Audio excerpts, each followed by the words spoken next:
नमस्कार। Heart disease आजकल heart disease ने काफ़ी बड़े पैमाने पर लोगों को अपनी चपेट में लिया हुआ है।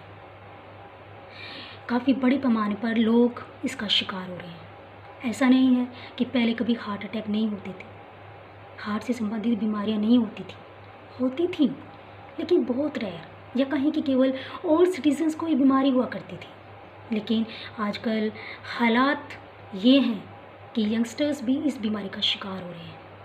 30 अबव लोग भी इस बीमारी की चपेट में आ रहे हैं। इसका रीज़न चाहे कोई भी हो, जंक फूड्स का लेना, स्ट्रेस, हाइपरटेंशन या कहें कि फिजिकल एक्टिविटी में इंडल्ज ना होना, कोई भी रीज़न हो सकता है।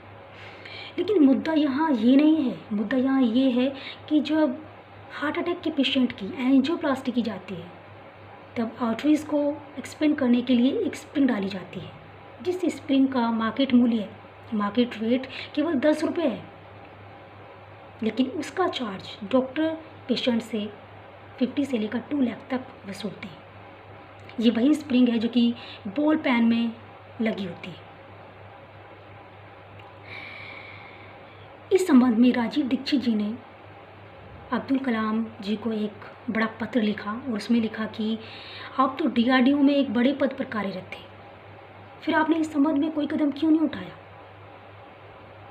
अब्दुल कलाम जी ने एक बड़ा पत्र राजीव दीक्षित जी के नाम पोस्ट किया, जिसमें लिखा था कि मैंने DRDO में एक बड़े पद पर कार्यरत रहते हुए इस संबंध में कदम उठाया, लेकिन भारत सरकार ने मेरी साइड ना लेकर अमेरिकी कंपनीज़ की साइड को लिया, क्योंकि ये सारा स्टफ़, ये सारी स्प्रिंग्स अमेरिकी कंपनी भारत को एक्सपोर्ट करती है।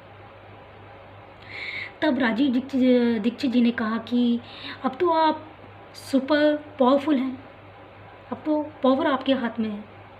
तब अब्दुल कलाम जी कहते हैं कि अब तो मैं और बन चुका हूँ, तब शायद मैं कुछ कर पाता, लेकिन अब तो मैं बिल्कुल कुछ नहीं कर सकता, क्योंकि अब मेरे हाथ बंधे हुए हैं। स्थिति इतनी चिंताजनक है कि अगर मेरी बहन मुझे राखी बांधने